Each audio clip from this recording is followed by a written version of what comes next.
Gloria a Dios. Padre, en esta tarde, Señor, venimos hambrientos, con deseos, con necesidades, Señor.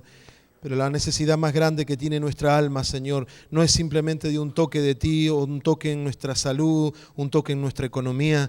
La necesidad más grande de nuestra alma, Señor, es poder manifestar, ver tu manifestación en nuestras vidas, Señor, y representarte, Señor, manifestar tu gloria, Señor, en nuestras propias vidas, Señor. Manifestar tu gloria, Señor, manifestar tu brillo, tu amor, Señor, y estamos aquí en esta noche, Dios mío, dispuestos, Señor, a que tú nos hables. Estamos dispuestos a que tu palabra, Señor, ella nos lea a nosotros, Señor. Estamos dispuestos que la Escritura nos escudriñe a nosotros, Señor. Estamos dispuestos a que tu Espíritu, Señor, nos busque, nos alumbre, Señor, y nos dé dirección, nos dé visión, Señor, nos dé ánimo, nos dé fortaleza, consolación, nos dé dirección, nos dé corrección, Señor. Y todo para la gloria de tu nombre, Señor. Amén. Gracias, Señor. Amén. Amén. Hermanos, tomen su asiento. Otra vez, buenas tardes a todos.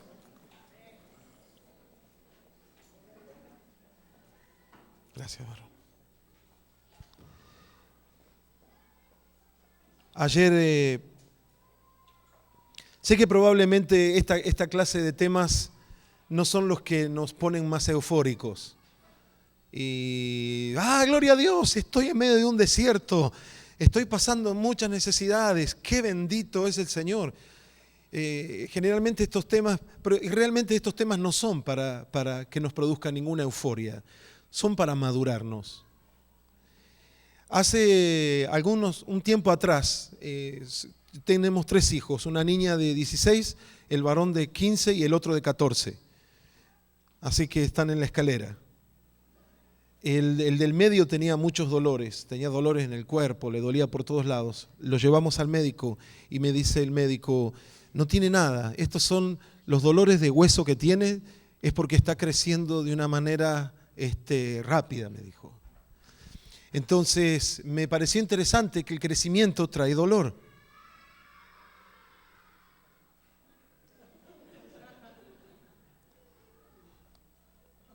Buenas tardes. Y esta anoche, para los que no estuvieron anoche, pastor, esto están grabando, ¿no es cierto? ¿Sí? Entonces usted va y se compra el CD de anoche, ¿sí? Y se compra 2, uno para usted y otro para un hermano que no vino. Se lo regala, ¿sí? Para su enemigo. No. Diga, toma, te bendigo con esto, que Dios te mande al desierto. No va a sonar muy... Bueno, pero anoche comenzamos hablando acerca del desierto, de lo que significa el desierto, y solamente a modo de repaso, porque hoy vamos a retomar el tema donde les prometí ayer que lo iba a seguir, acerca de la oración en el desierto. La escuela de la oración en el desierto. Cómo uno puede aprender a orar de una manera que nunca se imaginó que iba a poder orar, y a confiar y a meterse en Dios de una manera que nunca se lo había imaginado, y justamente en el medio del desierto. Durante el Mundial de Fútbol pasado, yo no miré ningún solo partido, no me interesa. Bueno, estoy mintiendo, los miré todos. Con bandera en el cuello, gorro y todo puesto. Y el domingo estaba otra cosa que hacer, no pude ver nada, así que no sé qué pasó. Pero esto es lo que uno veía en el Mundial. Y me acuerdo en el de Sudáfrica también. Los jugadores en el medio de la cancha de diferentes selecciones, con los brazos levantados así, o un jugador haciendo un gol y agradeciendo. Y uno puede llegar a confundirse y pensar, mira, toda esta gente son cristianos, están orando, mira esta selección, este jugador, este otro.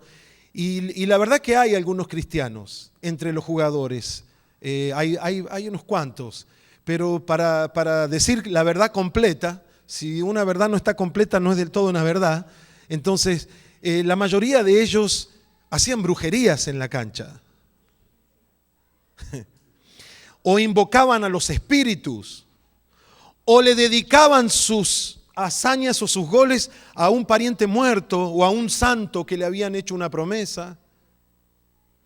Entonces lo que parecía ser una actitud religiosa, en el buen sentido, de fe, realmente es una superstición o una cosa que no es correcta de acuerdo a lo que la Escritura nos enseña, ¿no? Ahora, para decir la verdad, la oración es un lenguaje universal. El hombre usa, de cualquier tribu y de cualquier religión, oran, ya sea al palo, a la piedra muerta, pero oran.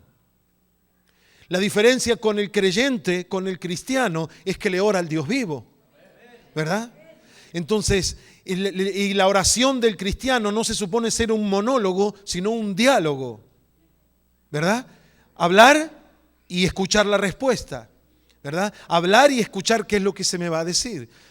Así que eso es como un poco como para introducir el tema.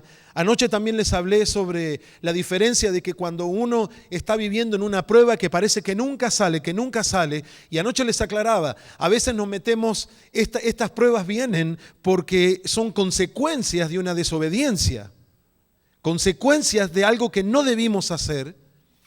Entonces no podemos decir Dios me tiene en el desierto cuando es por falta mía, por algún hábito malo, por algún pecado cometido, por desobediencia que estoy pasando lo que estoy pasando. Es decir, en esta clase de pruebas me meto yo solito. Dios no me mete. Dios no me tienta a pecar ni a desobedecer. Pero entonces en esta clase de pruebas yo solito me meto. La diferencia con un desierto es que en el desierto es Dios el que me mete. Buenas noches. ¿Se da cuenta? La diferencia es muy grande.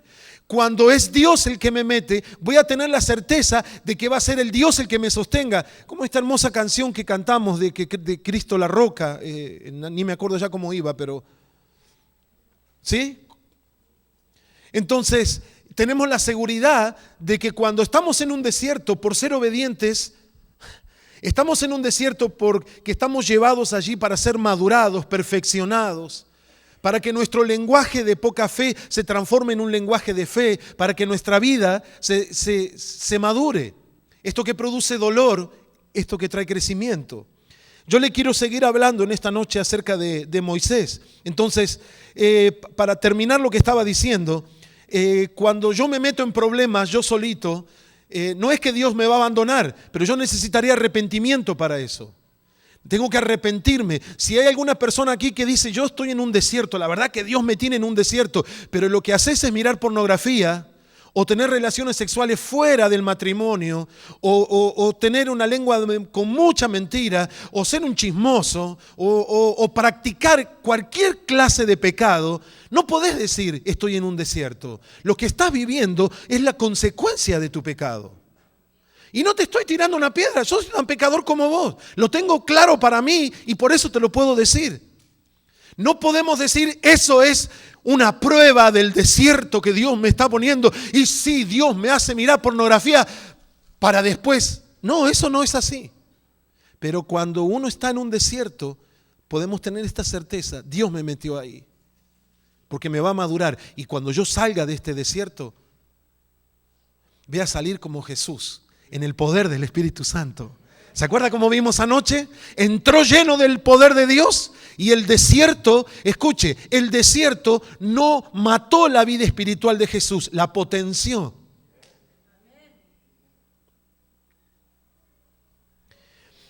Moisés, por ejemplo, vivió 120 años. Es muy fácil dividir la vida de Moisés en tres partes iguales, de 40 años cada una, ¿verdad? Es muy didáctico hacerlo de esa forma. Sus primeros 40 años los vivió en Egipto como príncipe, heredero de todo un imperio, del imperio en esa época más poderoso del mundo. Los segundos 40 años los vivió en Madián, un lugar en el desierto. Ya no era un príncipe, ahora era un refugiado, era un fugitivo de la ley. Moisés tuvo su propio éxodo 40 años antes de lo que el pueblo de Israel lo habría de tener luego. Así que Dios estaba preparando a Moisés para lo que luego lo iba a usar. Pero Moisés, si quería ser usado, es decir, Dios le iba a usar en un evento que marcaría la historia, cambiaría la historia para siempre, Moisés mismo tenía que estar preparado.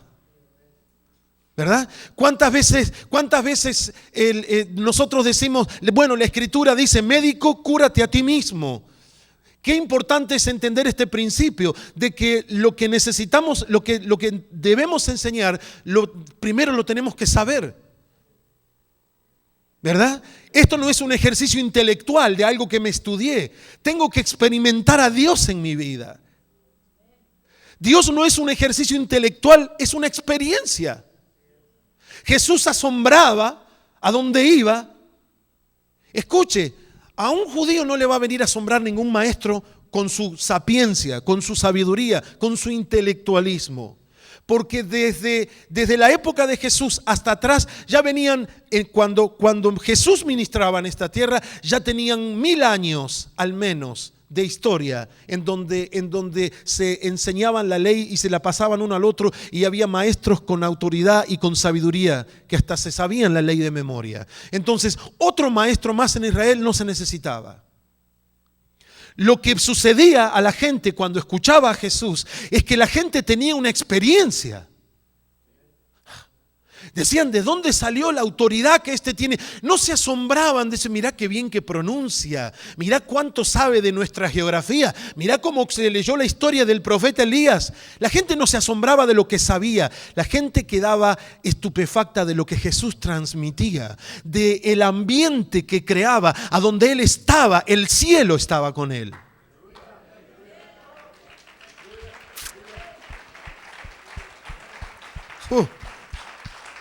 Y por eso sus palabras tienen que producir en nosotros eso, ¿no? De sacudirnos, despertarnos. No podemos escuchar a Jesús y quedar como el fariseo, sacando cálculos y haciendo cuentas. La gente más sencilla y la gente más humilde y la gente más sabia y más capacitada que escucharon con sinceridad a Jesús, quedaron todos asombrados de igual forma. Porque era más allá de un ejercicio académico. Dios se manifestaba en la vida de Jesús de una manera que nunca antes se había manifestado. Ni siquiera en la zarza. La zarza fue una experiencia para Moisés transformadora, inolvidable. Pero ahora Dios estaba tocando a los leprosos. Dios dándole la mano a los enfermos. Dios hablando con prostitutas, con mujeres solas, con mujeres samaritanas. Dios hecho hombre. Y nada se podía comparar a lo que en el Antiguo Testamento habían experimentado. Hoy, por el Espíritu de Dios, mis hermanos, es lo que está disponible para la iglesia. Experimentar la gracia y el favor de Jesús de la misma forma. Y mire, mientras estamos aquí, ellos están ahora, en nuestra congregación tenemos la reunión de jóvenes. Jesús está allí, con ellos también.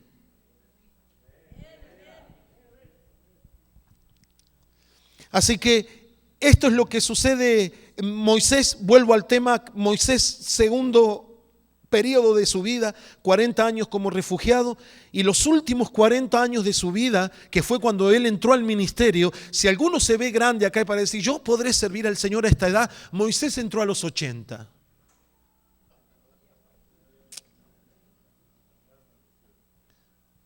Exactamente. Y no que el reuma, no que esto.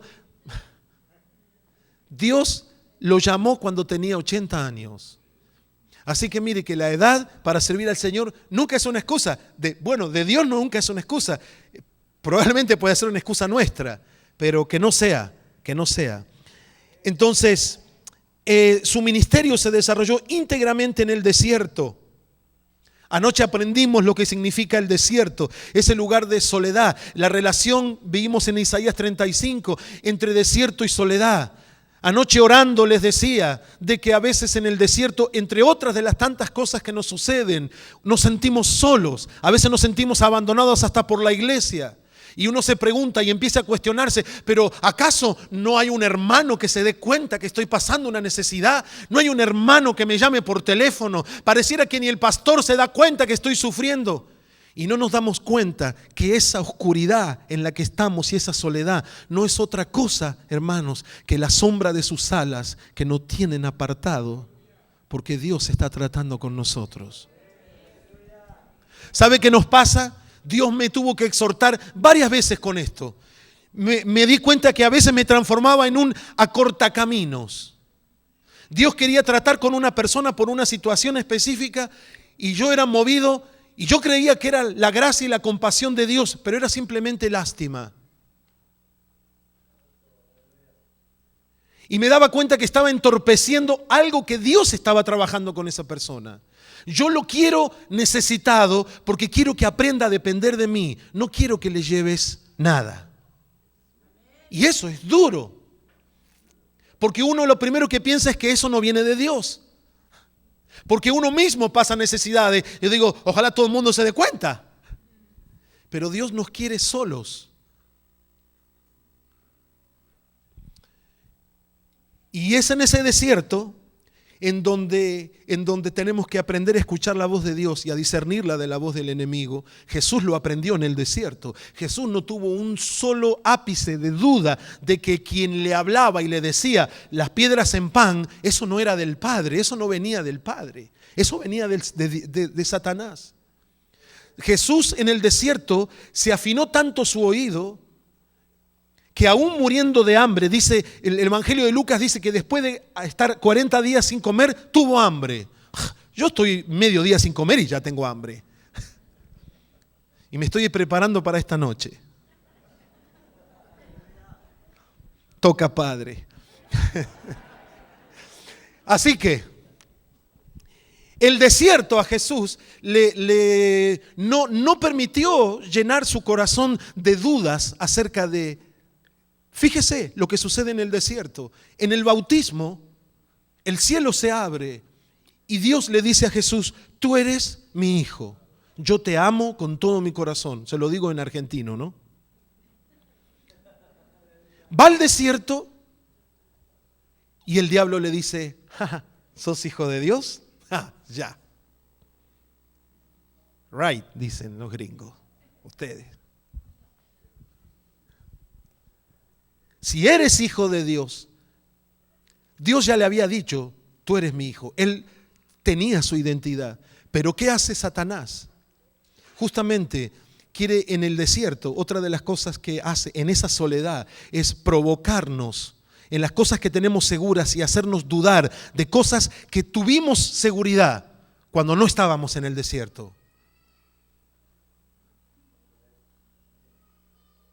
Los que estén entendiendo esto, y espero que por el Espíritu todos lo podamos captar. Hay cosas que están muy seguras y firmes, convicciones, cuando uno está fuera del desierto. Mientras el refrigerador está lleno, el trabajo está bien, la salud no demanda ningún cuidado, es extra. Pero tantito uno entra en las arenas del desierto, algunas cosas que parecían ser inamovibles empiezan a ser sacudidas. En Jesús fue Satanás. Directamente, no fue un ángel caído de alto rango, directamente fue el capo de los capos, ¿verdad? El mero, quien le quiso sembrar la duda. Entonces, si al Hijo de Dios le pasó eso, ¿cuánto más a nosotros nos puede pasar? Entonces anoche hablamos que el desierto es ese lugar árido donde no sentimos la presencia de Dios, donde orar se nos hace engorroso, no tenemos palabras para orar. Leer la Escritura pareciera que ningún versículo de miles de versículos que hay, la Biblia tiene más de 2 millones de palabras. Parece que no encuentro ni una sola para mí en esos momentos de desierto. Versículos o textos que en otro momento me dejaron de rodillas, me bendijeron, ahora simplemente es como si nada.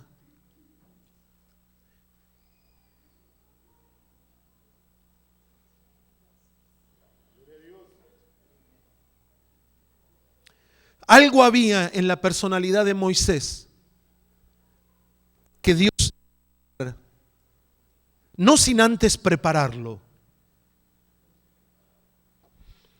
Dice Éxodo 2 del 11 al 15, en aquellos días sucedió que crecido ya Moisés salió a sus hermanos y los vio en duras tareas, y observó a un egipcio que golpeaba a uno de los hebreos, sus hermanos.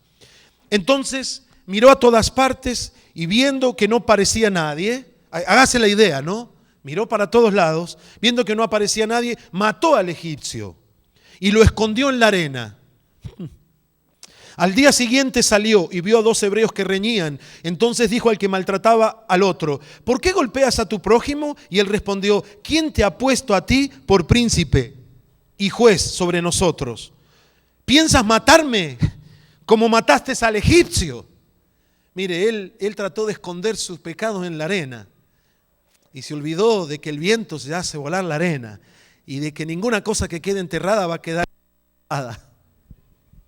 Y que cuando Dios fija la mirada en una persona, no importa lo bajo y lo terrible que haya hecho, Dios va a continuar su trabajo en la persona.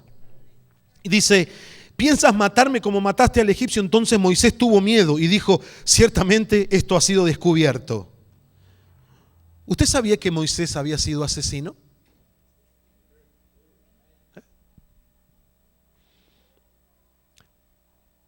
Faraón, entonces, oyendo Faraón acerca de este hecho, procuró matar a Moisés. Pero Moisés huyó de Faraón y habitó en la tierra de Madián. Y es ahí cuando empieza el segundo ciclo de su vida, los segundos 40 años.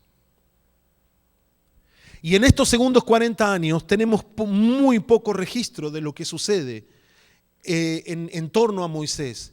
Pero hay algo que sucede dentro de él, que la Biblia se encargó de registrarlo.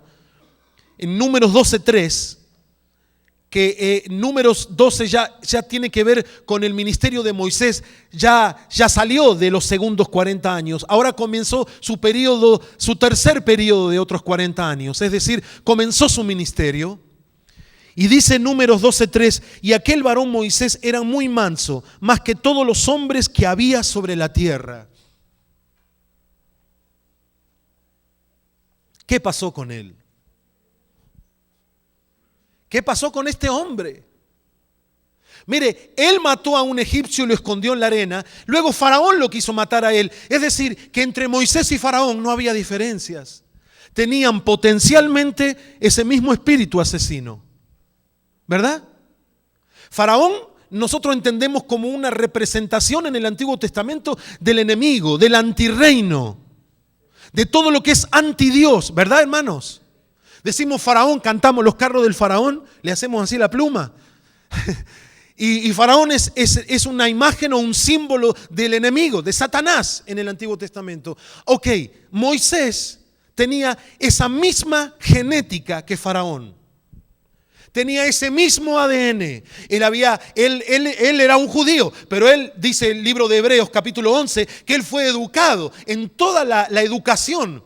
Y la educación no solamente tiene que ver con aprender la lengua y a sumar, la educación tiene que ver con cultura, la educación tiene que ver con valores, la educación tiene que ver con lo que está bueno y está malo, la educación, cada cultura le enseña a sus hijos lo que la cultura acepta como correcto y le enseña lo que está incorrecto, ¿verdad? Entonces Moisés estuvo expuesto a ser teñido como en una tintura por 40 años por la cultura egipcia, una cultura idólatra, politeísta, una cultura centrada en el esfuerzo del hombre, en construir, en dejar a la posteridad nombres de personas, ¿sí? Por años hay gente que piensa que las pirámides son naves o qué sé yo qué, que vinieron y se estacionaron en Cairo, en Egipto, ¿sí? Hasta que en los 1800 excavaron, se dan cuenta de que lo único que son tumbas. Las pirámides son tumbas. Y esa gente tenía un ego tan grande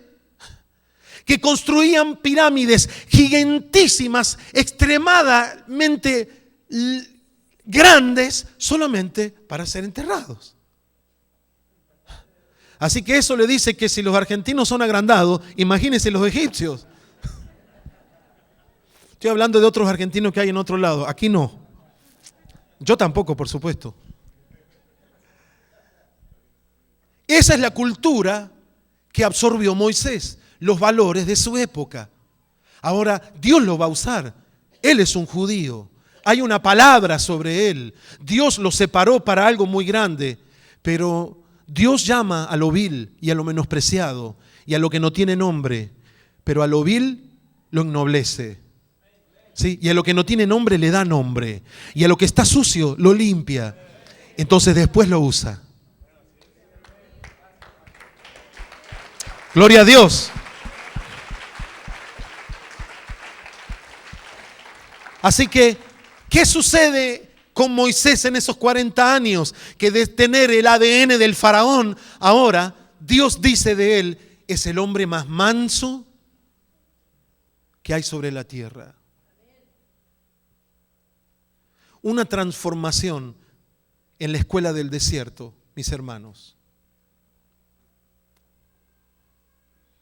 Entonces yo veo esto y digo, Señor, ¿cómo vale la pena pasar todos los desiertos que tú quieras que pase para madurar, para conocerte más, para que cosas que me definían ya no me definan, que ahora me definan los principios de tu reino, que ya no me defina mi cultura?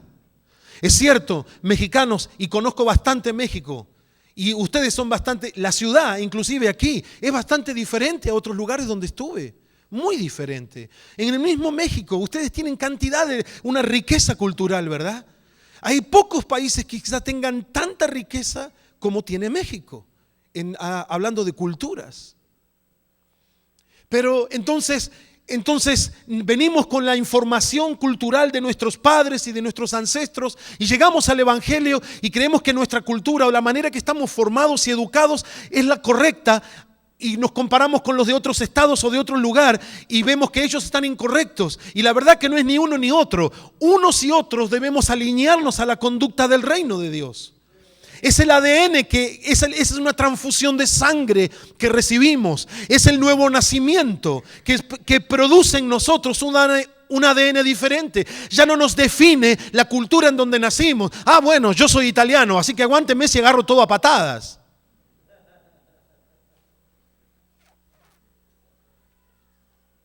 Porque nosotros los tanos somos así. No, eso es una excusa para hacer lo que tu naturaleza caída te indica que hagas. Pero aquí está la opción del reino. Permitir que el Espíritu Santo transforme nuestra vida, que nuestro ADN espiritual sea transformado, sea cambiado. Romanos 12, versos 1 y 2, que por la renovación de nuestro entendimiento, por la metamorfosis de nuestro entendimiento, nos renovemos. Asumir el estilo de vida del reino de Dios. Entonces, de un asesino pasa a ser el hombre más manso de la tierra. Y este hombre más manso de la tierra, yo creo que la mansedumbre sería la clave para la perseverancia de Moisés en el ministerio que estaba comenzando. Terminaría sus últimos 40 años de vida recibiendo un llamado de Dios a los 80 y comenzando en una empresa que muy lejos escapaba a las fuerzas que él tenía. Cuando somos bebé en la fe, Dios nos da tareas para hacer que son posibles. ¿No es cierto? Las entendemos como posibles, como de alguna manera fáciles.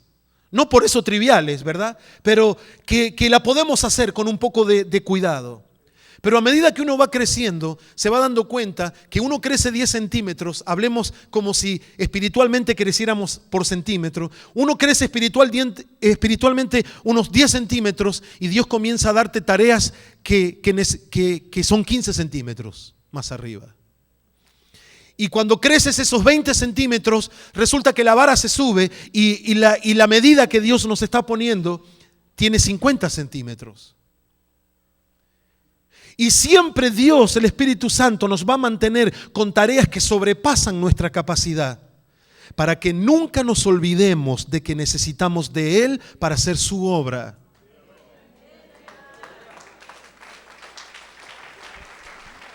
Porque somos bien villanos.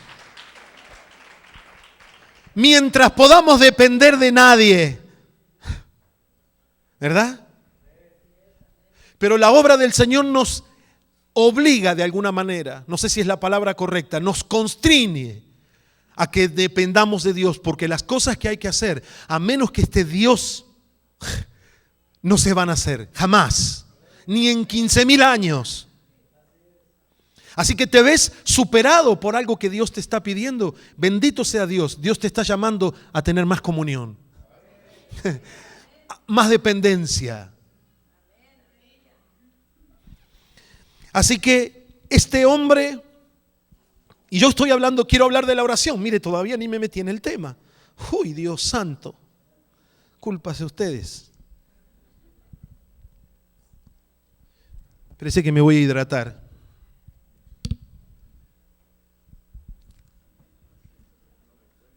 ¿Cómo se chupa esto? Está muy sofisticado esto para mí, hermano. Ustedes son tremendos. Un rico mate. ¡Oh, qué rico! ¡Qué rico!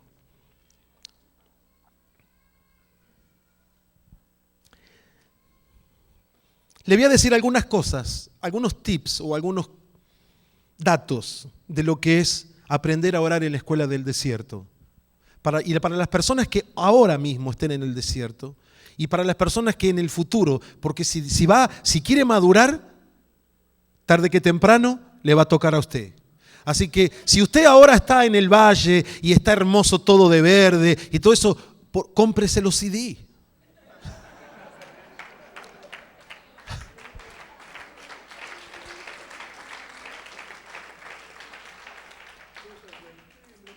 Mire qué colores. ¿Cómo no quiere que me aflija? Esto estaba planeado desde el principio, ¿no? Vos me ibas a dar el celeste, el hermano me iba a dar el blanco y me iban a dejar a mí como miserable, ¿no? Voy a usar el celeste. El que quiere celeste que le cueste, decía mi abuela.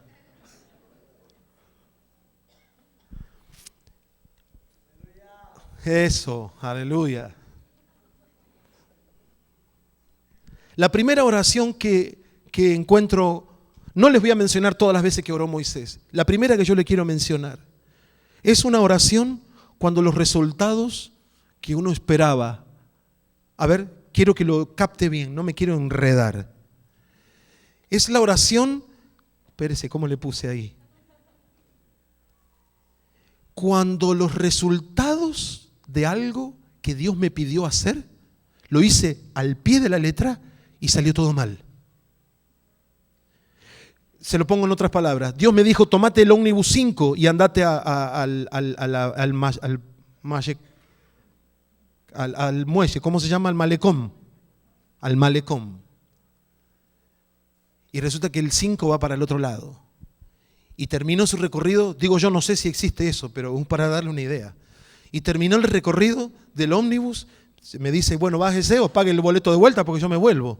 Y Dios me dijo que me baje ahí y me llevó contrario al lugar en donde Dios me dijo que me iba a llevar. Y dice, no puede ser que Dios se haya equivocado. Dios no se equivoca. Acá hay gato encerrado. Acá hay algo que estoy mal. Pero a ver, voy a repasar. Dios me dijo que haga esto, esto y esto. Lo hice, ok, y me salió todo mal. Es decir, los resultados de eso fueron desastrosos. Éxodo 5, 22 y 23. En Éxodo 5, el versículo 1, ya voy a leer esos, se lo pongo en el contexto para que sepamos de qué habla. Es la presentación de Moisés delante de Faraón. Es la primera vez que Moisés se presenta con Aarón delante de Faraón. Entonces se presenta y le dice Dios que dejes ir a mi pueblo Israel. Entonces Faraón dice, ¿y quién es tu Dios?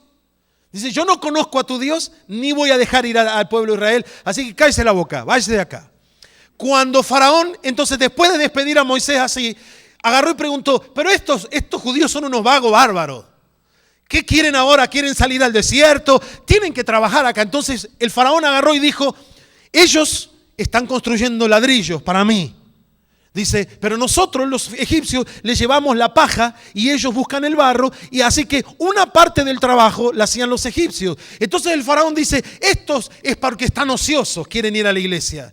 Es porque están ociosos que quieren ir a alabar al Señor y ofrecer sacrificios. Voy a ocuparlos más para que no piensen en tonterías. Así que dice, no le den más paja, que ahora vayan los judíos. Y no solamente busquen el barro o la arcilla, sino que también busquen la paja. Pero escuchen, el trabajo se le duplica, pero la misma cantidad de ladrillos yo quiero día por día. Era una cosa lógica que si se le duplicaba la cantidad de trabajo, le redujera a la mitad la demanda de la producción, ¿no es cierto? Pero el faraón dijo no. Van a darme la misma cantidad de ladrillos, pero ahora van a trabajar el doble. Entonces las personas, los judíos se pusieron como locos, porque tenían que trabajar el doble por la misma producción. Entonces fueron a Moisés y le dijeron, ¿para qué viniste vos acá? ¿Fuiste a hablar a Faraón? Y Faraón se le agarró con nosotros.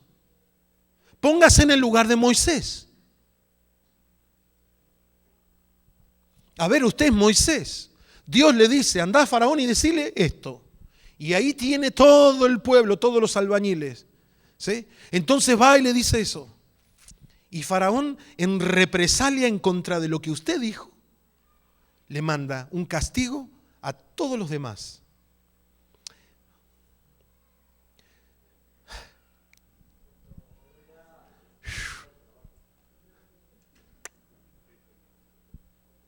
La gente de entrada ya se lo quería comer a Moisés. Quería comer pellizcada de Moisés. ¿Se imagina? ¿Estoy hablando de hambre? No. Celeste y blanco. Así que mire lo que dice entonces. Moisés se queda con esa tortilla caliente en la mano. Y lo que hace es ir a Dios.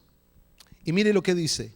Éxodo 5, 22 y 23. Dice, entonces Moisés se volvió a Jehová y dijo, Señor, ¿por qué afliges a este pueblo? ¿Para qué me enviaste? Porque desde que yo vine a Faraón para hablarle en tu nombre, ha afligido a este pueblo y tú no has librado a tu pueblo. Esta es la primera oración que le quiero hacer mención en esta noche.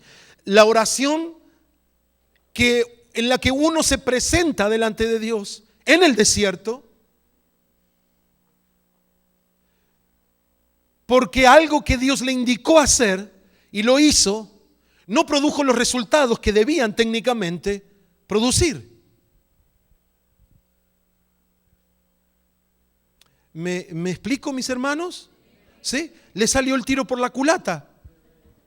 Al revés. ¿No es cierto? Entonces, Moisés se presenta a los hebreos y los hebreos lo celebran. Pero va a Faraón y este comienza a afligirlos más. El pueblo reacciona contra Moisés. Moisés recibe las quejas. Moisés lleva las quejas ante Dios. Le dice, me dijiste que los ibas a librar y ahora están peor. En el desierto aprendemos a orar y no a perder la fe. Y esos 40 años previos que de un asesino hicieron al hombre más manso de la tierra, Moisés quizá no tenía idea para lo que Dios lo estaba preparando. Siempre que Dios nos conduzca a un desierto, la etapa de salida del desierto nunca va a ser nuestra vida igual a la de antes. En algo Dios nos va a promocionar. Y en la medida que el desierto es más largo y que la madurez que vamos adquiriendo con los años y con el tiempo en la presencia de Dios, no necesariamente con los años de creyente. Un creyente no crece por los años que tenga en la iglesia, sino por el tiempo que pase con Dios.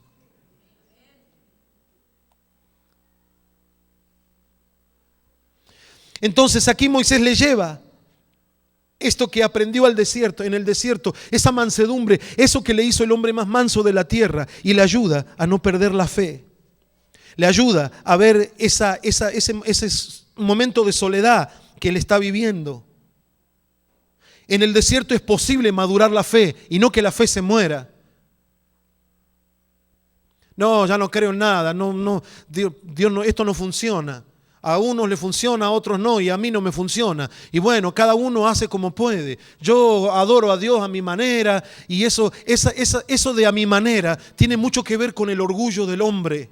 Tiene que ver mucho con el Adán que todavía no está crucificado, ¿verdad? Es a mi manera, esto es a mi manera. Nadab y Abiú también celebraron el culto a Dios a su manera y fueron fulminados. ¿Sí? Y las personas que viven a su manera. Hay una canción muy famosa que escribió Polanca muchos años atrás. I Did It My Way. ¿Conocen esa canción? ¿Sí? A mi manera, dolor nunca sentí. Na na na na na na na na na na na na na na na na. ¿Se conoce esa canción? Ay, qué pecador el pastor. No, no la conoce usted. I Did It My Way. La escribió Polanca, pero la hizo famosa en inglés Frank Sinatra. Lo hice como se me dio la gana. Cuando estaba siendo tratado por la enfermedad que tuve, había un póster grande. Entonces era una joven que se llamaba Amy. En el póster decía, yo soy Amy. La segunda línea decía, yo cuando tenía 18 años decidí que podía hacer con mi vida lo que quería. Cuando tenía 19 ya había tenido sexo con no sé cuántas personas. Cuando tenía 20 ya había probado todas las drogas y había compartido las jeringas. Y así, ¿verdad? Una lista larga era. Ahora soy Amy, tengo 40 años y tengo que asumir que tengo que aprender a vivir lo que pueda vivir con SIDA. Eso estaba en el hospital, justo en el lugar donde a uno le extraen la sangre, en el laboratorio, eso estaba pegado ahí. Viviste como quisiste, vas a tener que asumir las consecuencias de vivir como quisiste. Moisés vivió de una manera en la que él aprendió a llevar. Mire, Números 27:5 es un versículo sumamente poderoso. Dice, y Moisés llevó su causa delante de Jehová. Moisés llevó su causa delante de Jehová. El desierto no le hizo a Moisés renegar de Dios, negar la existencia de Dios, negar la presencia de Dios. Porque eso va a ser una tentación. Satanás se va a aparecer en el desierto para querer darnos atajos, para querer acortar el camino. Fíjese, Jesús venía a morir por los pecados de toda la humanidad, pero Satanás le dice, ¿para qué morir? Si vos te subís lo lleva en una visión o de una manera que la verdad no entiendo cómo, pero Jesús está en la cima del templo en Jerusalén. Entonces le dice, tírate. Y Dios va a mandar a tus ángeles para que te sostengan. Así que imagínense, en el templo de Jerusalén, todos los religiosos ahí y los ángeles trayendo a Jesús bajando así. ¿No es cierto? Todos se rendirían probablemente. Iban a decir, este es el Mesías, este es el Salvador. Y iba así a evitar la cruz. Jesús había venido para morir, no para tirarse de un lugar y que los ángeles lo... De hecho, si él se hubiera querido tirar, no necesitaba a los ángeles. ¿Sabe por qué los ángeles pueden volar? Porque él los sostiene. Los ángeles no sostienen a Dios, no sostendrán a Jesús. Era Jesús el que sostiene los ángeles. Eso entre paréntesis, eso fue gratis, hermano.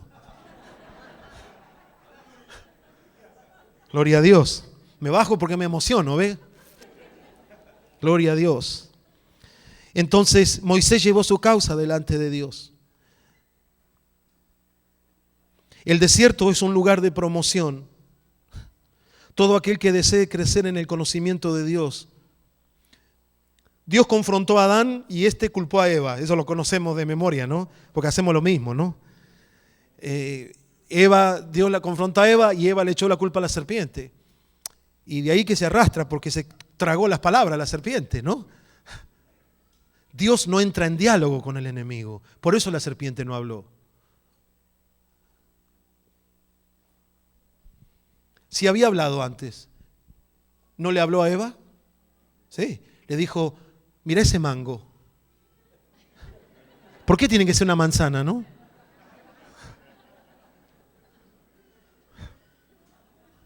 Tengo unos mangos en el cuarto del hotel que me perfuman todo. Son como un enchufe de Febreze. Pero esto los hizo el Señor. ¡Oh! Así que huelo a mango.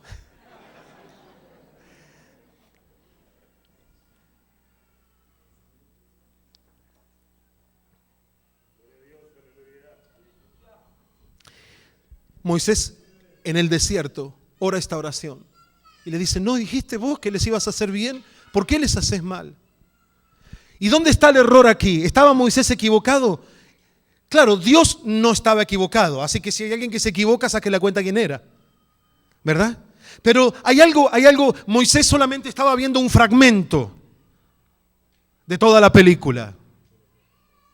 Dios tenía su plan acabado desde antes de que Moisés naciera.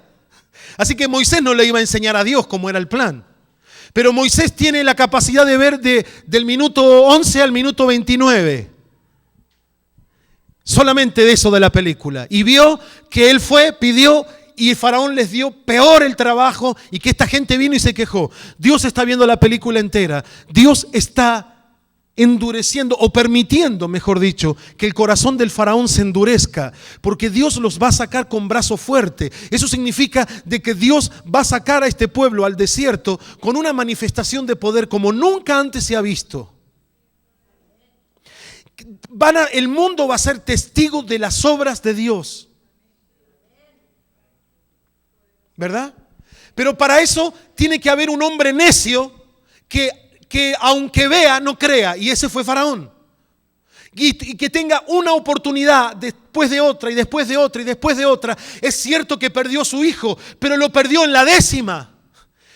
¿Por qué no aprendió en la primera o en la segunda o en la tercera? Simplemente dejando ir al pueblo, entendiendo que el poder que estaba sucediendo en Egipto era imposible imitarlo. No venía de los magos, no venía de los brujos, era un poder que venía de Dios. Pero otra vez, el orgullo de ese hombre, el faraón en Egipto, era el hijo del sol, ¿verdad? Era un dios, hijo del sol. Por eso es cómico cuando Dios le manda la plaga de las tinieblas, porque Faraón es el hijo del sol. Faraón rige sobre el sol, pero nuestro Dios le oscurece el día sin que Faraón pueda hacer nada, ¿verdad? Así que es interesante ver ese detalle, porque Dios se ríe de estas cosas del orgullo humano. Entonces Faraón tuvo una y otra oportunidad para que no muriese no solamente su hijo, sino todos los primogénitos, hasta de los animales, hermanos, en Egipto. De modo de que Dios estaba permitiendo que el corazón de Faraón se endureciera, pero Dios no quería que el corazón de Moisés se endureciera.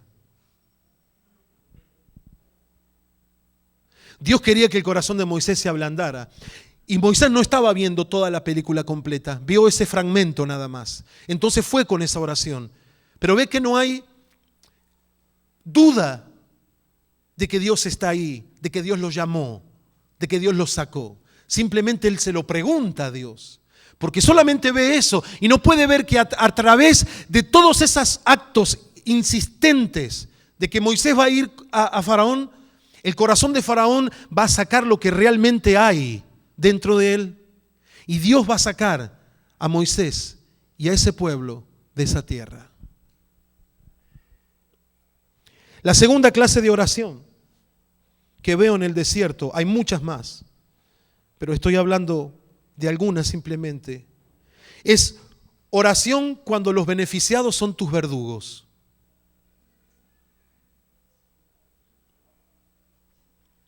Porque esto está muy lindo de amarse unos a otros, ¿verdad? Pero hay un vecino que me tiene, ese compañero de trabajo, mi jefe, es el más pagano y el más mal hablado. Y, ¿verdad? En la teoría, el amar, decir amar a todo el mundo suena lindo, es nice.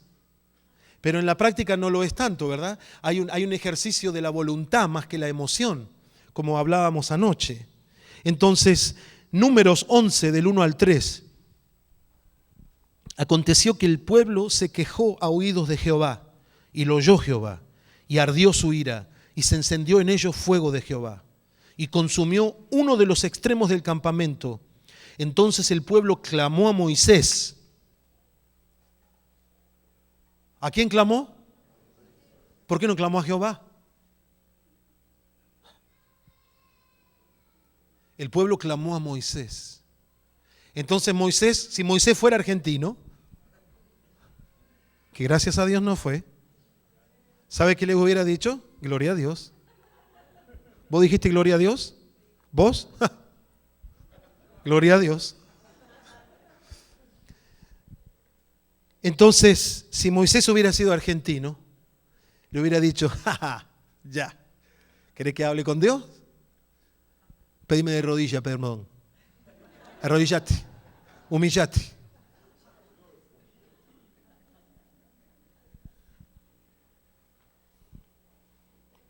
Entonces dice la Escritura, entonces el pueblo clamó a Moisés y Moisés oró a Jehová y el fuego se extinguió. Y llamó a aquel lugar Tabera, porque el fuego de Jehová se incendió en ellos. Tabera significa incendio. Así que estaban murmurando, estaban quejándose. El desierto en ellos estaba produciendo estaba sacando la putrefacción de adentro.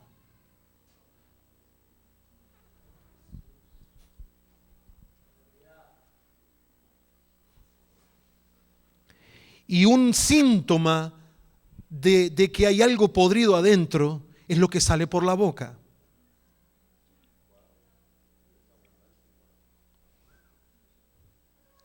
Y Jesús les dijo, ustedes se lavan las manos creyendo que lo que ustedes se meten, que esas pellizcadas y esos tacos que ustedes se comen, eso les contamina. Yo les voy a decir que les contamina. Lo que ustedes comen, eso va al vientre y del vientre al baño. Pero lo que verdaderamente los contamina es lo que hay adentro de ustedes. ¿Verdad?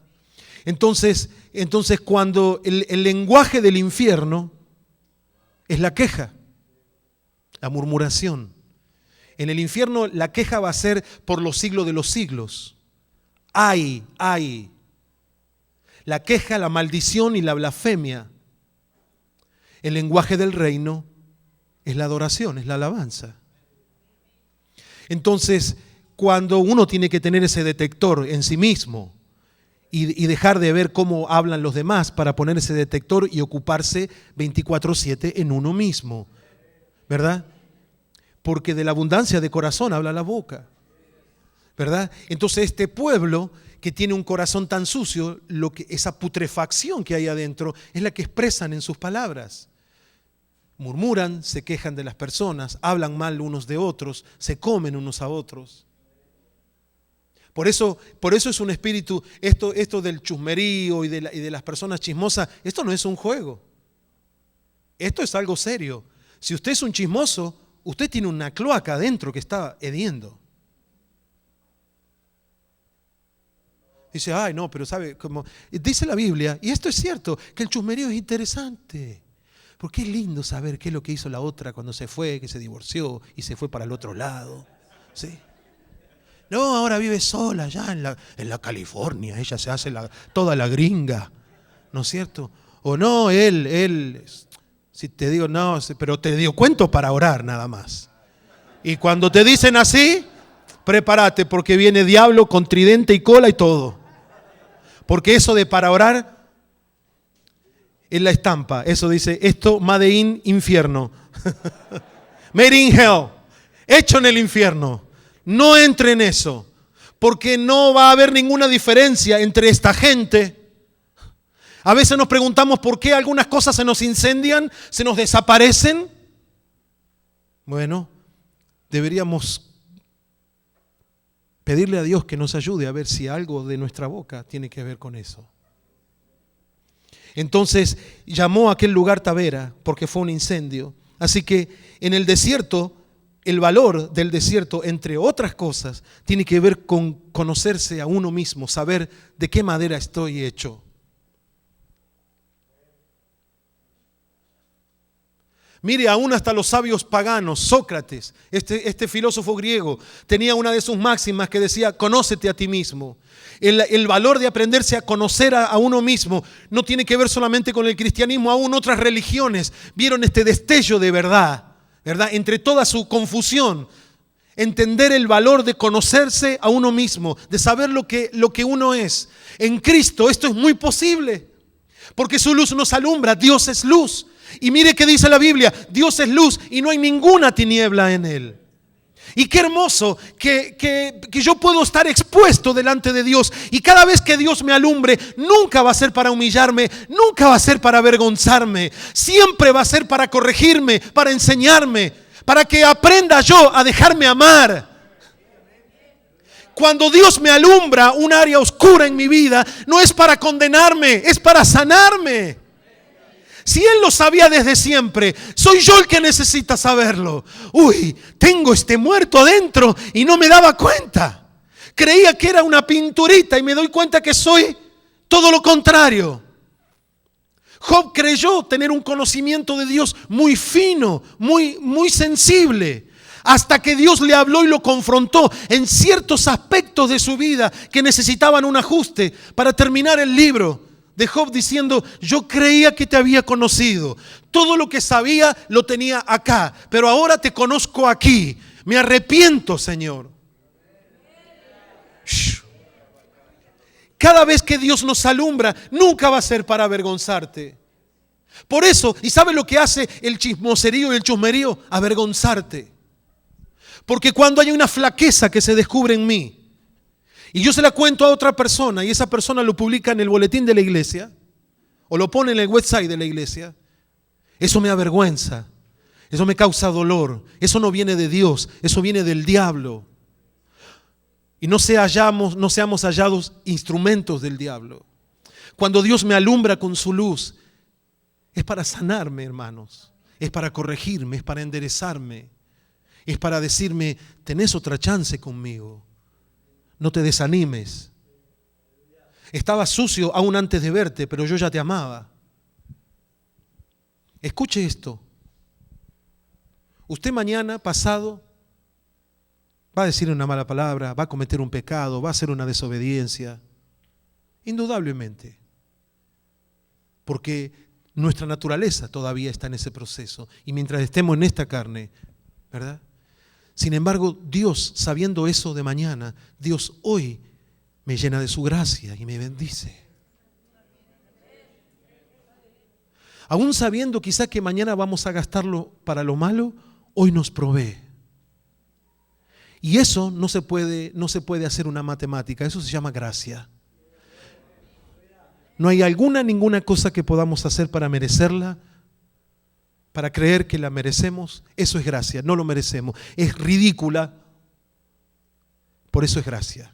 Si la pudiéramos controlar, si la pudiéramos legislar, ya no sería gracia. Pero se sale de toda la capacidad del hombre de poder administrar. La gracia no la podemos administrar, somos administrados por ella. Esa es la hermosa gracia de Dios. Y orar cuando los beneficiados son los que te están sacando canas verdes. Ahora me vienen a buscar. ¿Por qué no van a Dios ustedes? Eso le hubiera dicho Moisés si fuera argentino. ¿Por qué no van a Dios? No, ahora no. Ahora estoy mirando el partido. Ya suficiente tengo con eso. Vayan ustedes a Dios. Pero ese es el momento en que las personas que tienen algo diferente demuestran que son diferentes. Las dificultades y los desiertos, las pruebas que pasamos de este tipo, en donde nuestra fe, donde nuestra paciencia, nuestra perseverancia es probada a tal extremo, son las posibilidades que tenemos para demostrar que hay algo diferente en nosotros. No somos perfectos, no estamos terminados, vamos hacia eso, pero nos falta mucho, pero queremos seguir creciendo. Señor, quiero manifestar tu gloria en mi vida. Y me va a costar orar por esa persona que me está haciendo mal. Es una chismosa, no merece mi oración. Voy a orar por el hermano que sí merece oración. Y eso no se mueve de esa forma. No se mueve por si merece o no merece. Si nos movemos en la gracia, no podemos movernos en que lo merezca o no lo merezca. Porque si nos movemos en la gracia, el primero que no lo merece soy yo, sos vos. Así que ya quedamos descalificados de entrada. Y no podemos pedir gracia para nosotros y justicia para los demás. Y a veces sin darnos cuenta, en nuestra oración o en nuestros pensamientos, queremos que Dios nos trate con gracia, nuestras debilidades, nuestras flaquezas, pero miramos a otros con ojos de ley. y le aplicamos la ley. Para él, la justicia. Para mí, Señor, por favor. Y la Biblia dice: con la misma vara que uno mide, será medido. Entonces, es fácil orar por los que amamos, es fácil orar por los que son agradables a nosotros, es fácil orar por las personas que tenemos cierta afinidad, amigos, hermanos en la iglesia. Pero cuando hay las personas que te están haciendo doler y haciendo llorar, orar por ellos no es tan fácil. Pero ese es el principio para empezar a amarlos y derribar toda barrera que Satanás esté levantando. Cuando construyeron el muro que separó las dos Alemanias por una cantidad de años, como en los 60 y algo, construyeron una pared que dividió esa nación hasta los años 90, por ahí. ¿Verdad? ¿Se acuerda eso? El muro de Berlín, famoso muro de Berlín. Dicen que los que estaban del lado comunista les tiraban basura, dice que les tiraban las bolsas con basura, les revoleaban así y le tiraban a la Alemania occidental, ¿verdad? Y la Alemania occidental personas tomaron un principio.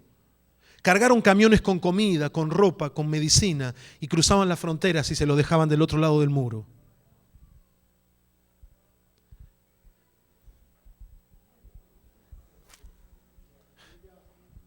No seas vencido de lo malo, dijo Pablo, sino vence con bien el mal. ¿Verdad? ¿Y sabe cómo se enciende el bien en nosotros? ¿Cómo nos es posible hacer el bien? Imitando a Jesús en una vida de oración, ¿verdad? En una vida de oración. Así que en el desierto aprendemos a orar por estas personas que son contrarias a nuestra amistad, a nuestra voluntad. Ya voy a terminar con esto, hermano. Ay, me parece que le voy a mentir. Me parece que no, pero no, sí voy a terminar. No se está durmiendo nadie, ¿no? No. No, te digo porque yo he tenido un hermanito que venía a la iglesia y se me clavaba. Tercera fila, primera silla. Así como el hermano. Ahí. Y parece que esperaba que yo empezara a predicar para dormirse. No el hermano, justo, tercera fila, primera silla. Y de ahí no lo movía ni Cristo, pero ahí estaba, dormido y así, torcido. A veces hasta la Biblia se le caía y no se despertaba el hombre. Eso sucede del otro lado de la frontera, pero no del otro lado, sino del otro lado más allá. ¿Para allá está el norte? Ok, entonces para allá. No, hermano, para allá no, perdón, pero para allá. Mire, con esto sí voy a terminar, le prometo. Aprender a orar en el desierto, en nuestro desierto espiritual, cuando la gloria de Dios es lo único que importa. Algo sucede en los corazones en donde empezamos cada vez a pensar menos en nosotros y más en los demás. Algo sucede que nos hace como un traslado de querer agradarnos a nosotros y hacer lo que nos gusta, y empezamos de pronto a considerar las cosas que a Dios le gustan. Y en la medida que más cerca uno está de Dios, más empieza ahora uno empieza a disfrutar lo que Dios disfruta. Antes lloraba porque me dejó mi novia, antes lloraba por rabia. Ahora mi corazón se empieza a quebrantar por las cosas que quebrantan el corazón de Dios. Digo, ¿qué pasó conmigo? Ahora me empiezan a interesar las cosas que a Dios le interesan. Las sé por su palabra, las sé porque cuando estoy con Él puedo sentirlo. Entonces Moisés en el desierto, Números 14 del 13 al 19, dice, Dios está a punto de mandar un rayo y quemar a todos los israelitas, borrarlos. Entonces Moisés se pone en el medio y le dice, no lo hagas. Pero mire la razón que le da para no hacerlo.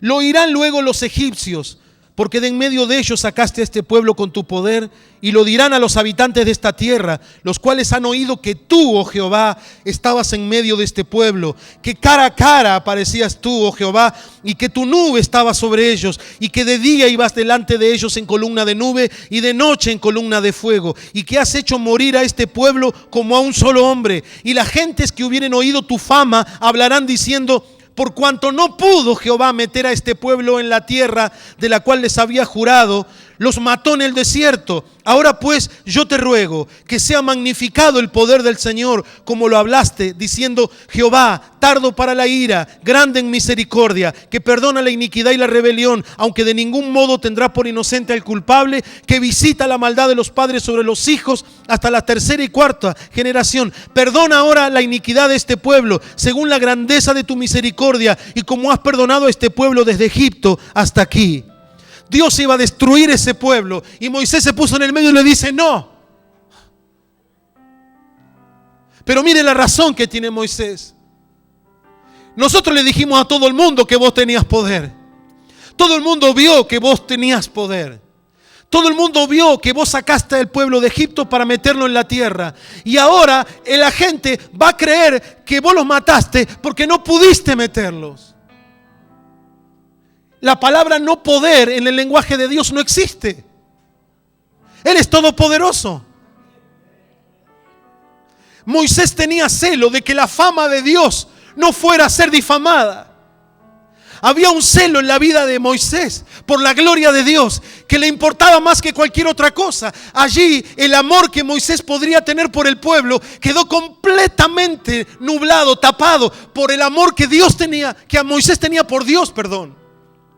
Porque ahora ya no es cuestión del pueblo. No, déjalos vivir, son buena gente. Mira, no son todos iguales. Algunos son medios cabeza dura, pero entre ellos hay algunos. No, Moisés ya ni le habla del pueblo. Le está hablando de la fama de Dios. A Moisés ahora le quiebra lo que a Dios le quiebra. Tiene un amor y una pasión por la gloria de Dios, que dice: yo me aguantaré a este pueblo rebelde, no importa, pero que tu nombre y que tu fama sea establecida más allá. Uy, Señor.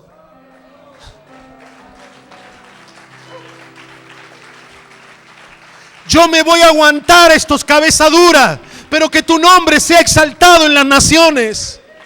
Yo los voy a meter a esa tierra que tú les prometiste, aunque me hagan renegar, aunque ni yo mismo entre a la tierra, pero que tu nombre sea exaltado en las naciones. Y que tu gloria no sea opacada por ninguna cosa. Esa es una oración de alguien que entendió que el desierto no era su tumba, sino su promoción. Conoció a Dios de una manera, en una intimidad. Fue un flechazo directo al corazón de Dios. ¿Sabe qué? Tal vez hasta Dios ni siquiera quiso que Moisés haya entrado a la tierra. Ya se lo quería con él. Esto lo estoy diciendo yo, mi pensamiento. Dice la Biblia que Enoc anduvo tan lindo con Dios que Dios le dijo: venite para acá. ¿Verdad? Se lo sacó. Y quizás con Moisés habrá sido así, no sé, la Biblia no lo dice, pero puedo suponerlo, que Dios lo quería ahí tan cerca, porque esto, le aseguro, ha conmovido el corazón del Padre. Poner al lado toda gloria y toda agenda personal solamente para la gloria de Dios. Y para llegar ahí, hay dos clases de personas que pueden decir estas cosas. Los primeros, los charlatanes, que hablan y no hacen nada, que hablan sobre oración y jamás oran, que enseñan sobre respeto y no respetan, que enseñan sobre dar y no dan. Entonces esto puede estar en el lenguaje del charlatán, el del que quiere vender un libro, del que quiere vender un CD, una predicación. O estar en el lenguaje de una persona que fue quebrada por Dios en el desierto y hecha de nuevo. Y que ahora su corazón y todos sus deseos están sometidos a los deseos de Dios. Quiero lo que tú quieres. Ya no me es una pesadilla querer lo que tú quieres. Amar lo que tú amas no me es una pesadilla, porque amando lo que tú amas, soy feliz. Me doy cuenta que todos tus planes para mí son buenos. Cuando me dices no entres por ahí, es porque sabes que me va a hacer mal. Y cada vez que intento ir por un lugar que tú me dices que no, al cabo me doy cuenta siempre de que me habías dicho que no, porque siempre tienes un buen plan para mí. Empieza a gustarme lo que le gusta a Dios. Mi paladar es transformado de un paladar terrenal a un paladar celestial. Mis anhelos y mis deseos. Ya no estoy centrado en mí mismo. Ya no soy Adán. Aunque vivo en este tabernáculo y de tanto en tanto flaqueo y necesito tu gracia todos los días, pero ya no soy el primer Adán. Ahora el segundo Adán, que es Cristo, vive en mí, me vivifica, me da fuerza. Me da la gracia. Gracias, Señor. Gracias, Señor. Gracias, Señor. Gracias, Señor. Póngase de pie, por favor. Estas son las oraciones que una persona aprende a orar en el desierto. No las aprenderá en ningún otro lado.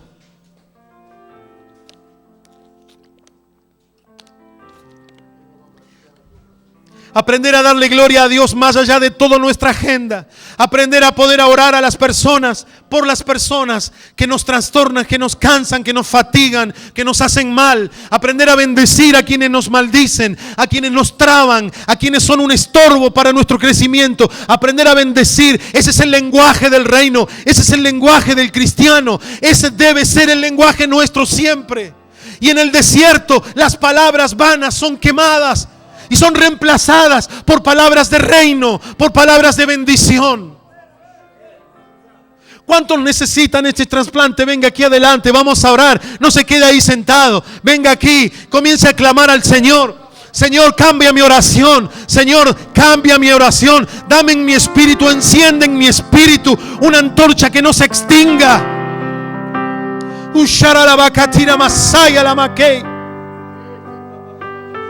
Despierta en mí esa pasión incontenible.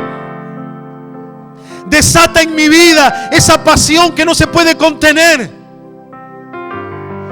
Una pasión por tu gloria, porque tu nombre, lo que represento, porque tu gloria sea vista en este lugar. No importa, Señor, si tengo que cargar con cosas que no quiero. Lo que importa aquí es que tú te lleves la gloria.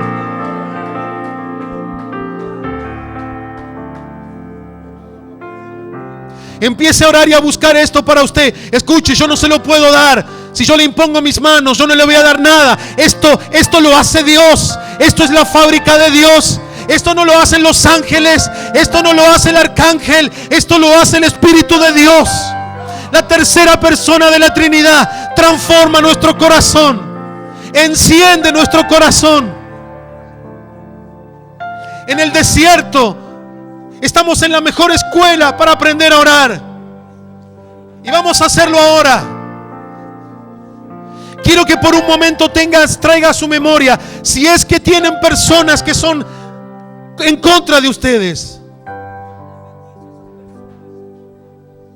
Pueden ser parientes, pueden ser parte de su historia pasada. Alguien que no ha podido perdonar, alguien que lo lastimó mucho, alguien que le dejó una marca en el cuerpo que no se le va a ir nunca. Un abuso, padres, tíos, sobrinos, algo que sucedió en su vida y que lo traumó, algo que le dejó una marca, que le duele aún, que no quiere pensar en ello, porque cuando piensa en ello aún le duele. Si piensa en ello y todavía le duele, es la señal de que todavía no está sano. En esta noche no le vamos a pedir al Señor que lo sane. Lo que vamos a hacer, vamos a orar por esa persona. Así que si hay una persona en la historia de su vida que se le transformó en su verdugo,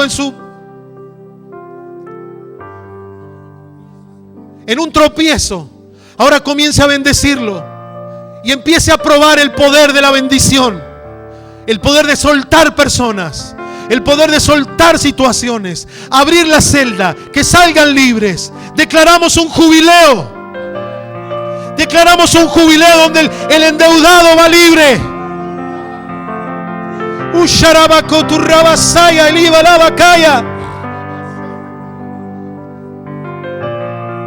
Deje irlo libre. Comience a bendecir a esa persona. Bendígalo, bendiga.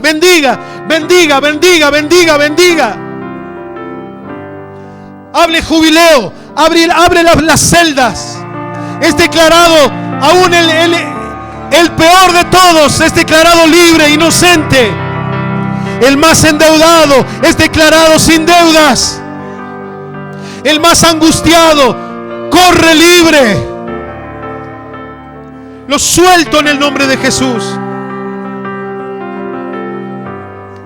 Señor, ahora suelto esas personas. Ya no las retengo en mi vida. Ya no las necesito. Las suelto de mi vida. Las bendigo. Bendice sus familias. Bendice sus vidas. Tócalos, transfórmalos. Muévelos hasta la cruz.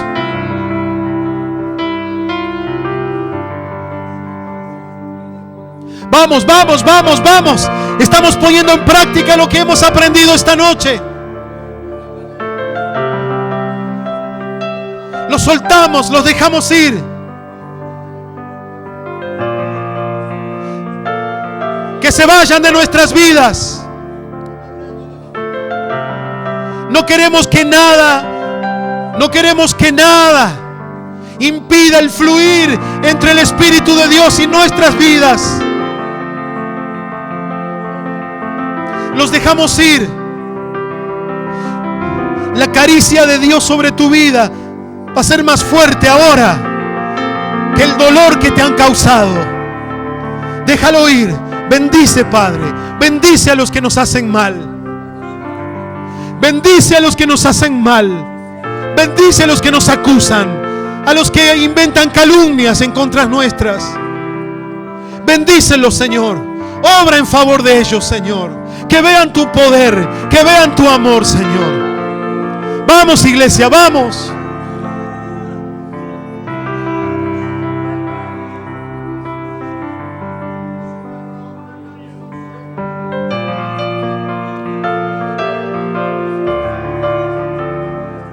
Oh, sharalabakutara la masaya la baraka. Oh, sharalabakatura la masala la bakaya la maralama. Vamos, iglesia, vamos.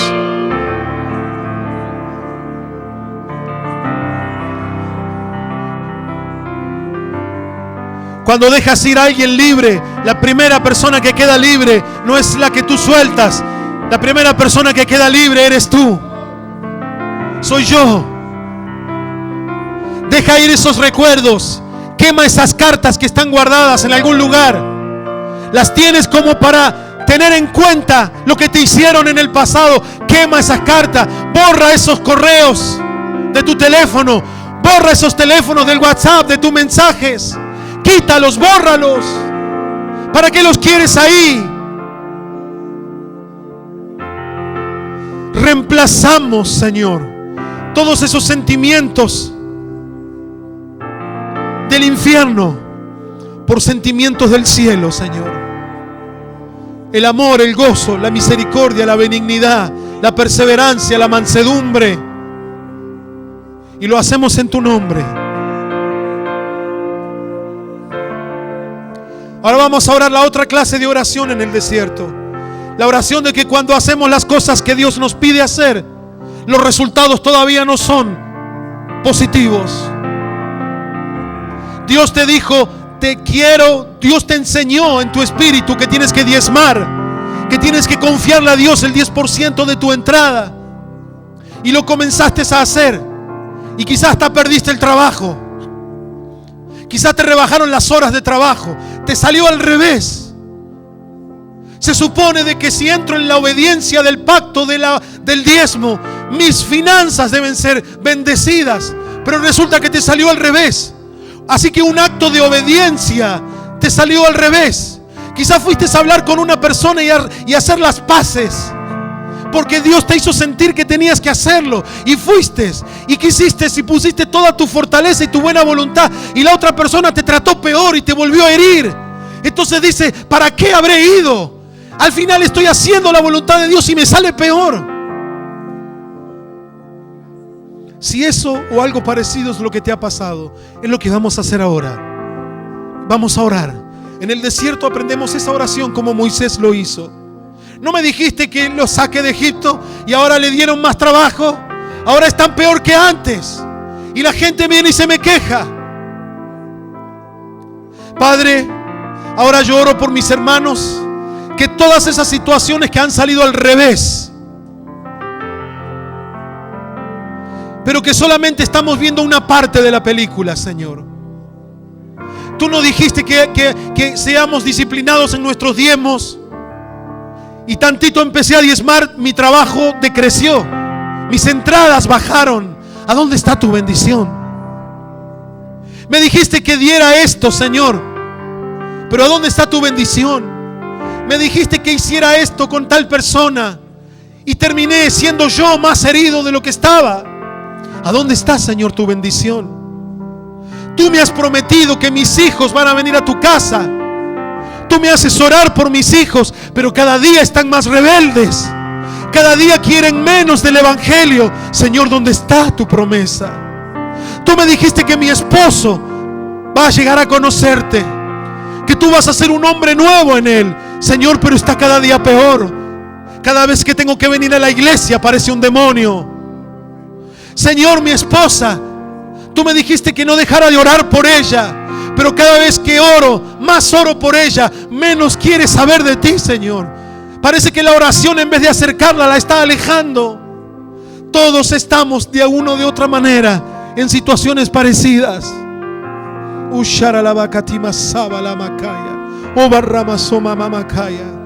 Ahora vamos a deshacer, vamos a tomar autoridad, y escuche esto. Vamos a tomar autoridad en el nombre de Jesús y vamos a deshacer esa fortaleza mental que nos lleva a creer de que Dios está obrando al revés de lo que nos prometió. En el nombre de Jesús vamos a dejar que las piedras sean piedras y no les vamos a ordenar que sea pan. Y vamos a dejar que los ángeles nos traigan pan del cielo.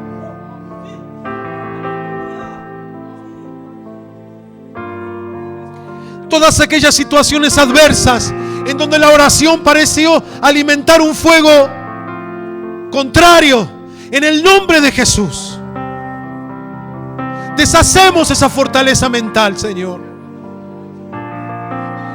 ¿Cuántos están esperando que sus hijos lleguen a este lugar? ¿Y cuántos han visto que se ponen peor mientras más uno ora, mientras más les habla del Señor? Y te has preguntado, ¿y al final? ¿A dónde estás? En el nombre de Jesús, esa fortaleza que quiere meternos incredulidad, la deshacemos en el nombre de Jesús. Sigan orando, mis hermanos. Es que hay algo muy fuerte del Espíritu. Es que hay algo muy fuerte del Espíritu. Satanás le pidió a Jesús, le tentó a Jesús en el desierto de que esas piedras se convirtieran en pan. Y Jesús resistió a la tentación con la palabra, diciendo: no solo de pan el hombre vivirá. La Biblia dice de que una vez que terminó la tentación, vinieron ángeles del cielo a servir a Jesús. Escuche, vinieron ángeles del cielo a traer un pan amasado en una panadería del cielo. Jesús fue alimentado, fue sostenido cuando hubo terminado su periodo de prueba en el desierto. Qué triste hubiera sido ceder a la tentación y que esas piedras hicieran pan, desconociendo el plan que Dios tenía, que si soportaba y era fiel, al fin el pan que Satanás le quería hacer convertir esas piedras, los ángeles se lo iban a traer. ¿Cuántos quieren ser alimentados por Satanás? Era lo que Jesús iba a hacer. Iba a ser alimentado por Satanás, en su lugar, manteniéndose firme. Y yo pregunto, ¿cuántos quieren ser alimentados por Dios? Por el pan de los ángeles. Así dice el Salmo, que mientras marcharon en el desierto, cada vez que venía el maná, el salmista dice: pan de ángeles les dio de comer. Y ahí está Jesús, saliendo victorioso, lleno del Espíritu Santo del desierto. No tuvo que pedir que las piedras hicieran pan, porque el Padre al final del camino tenía ángeles para darle de comer a su Hijo. Él quiere que nosotros seamos alimentados por los ángeles, por una comida que el Padre cocina para nosotros. Oh, esto es muy fuerte del Espíritu, porque esto sucede saliendo del desierto lleno del Espíritu.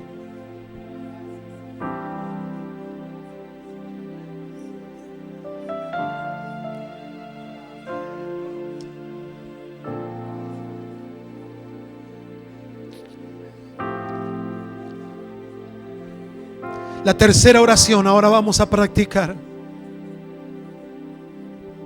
Y pidamos que el Espíritu de Dios nos dé luz y revelación. Necesitamos revelación. Que el Espíritu nos alumbre.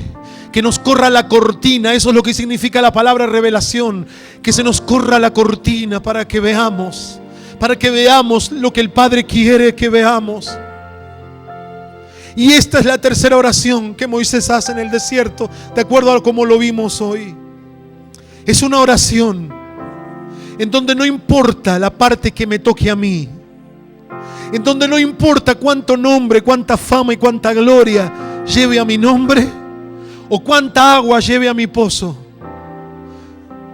Sí importa que Dios se lleve toda la gloria. Y esto es una estirada bien grande para nosotros, hermanos. Esto es subir un escalón bien alto. Juan lo dijo de esta forma. Juan Bautista lo dijo de esta forma: es necesario que Él crezca.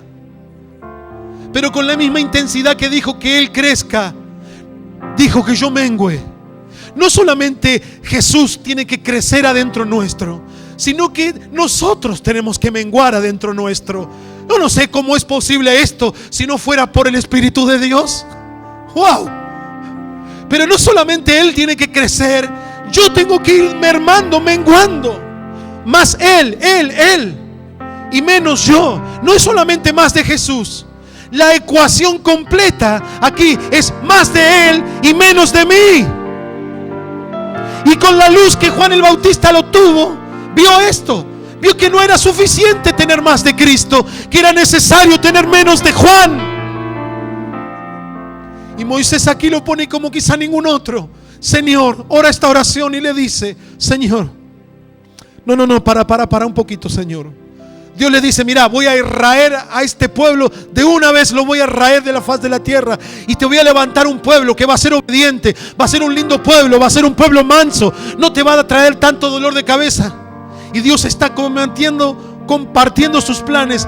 Trate de imaginarlo con imaginación renovada por un momento. Y Moisés diciendo: para. Casi como Moisés interrumpiendo a Dios. Uy, Señor. Y diciéndole: no lo hagas. No lo hagas.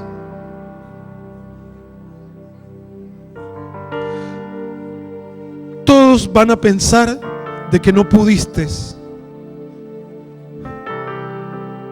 y tú todo lo puedes. Te van a comparar con los dioses de las otras naciones que no existen, que no son otros dioses, que no son dioses de verdad. Y tú eres incomparable, Señor. Señor, yo voy a pastorear este pueblo. Shamakataramasa. Señor, yo voy a caminar con este pueblo testarudo. Yo me voy a llevar esa parte, pero que tu gloria quede sin mácula, Señor.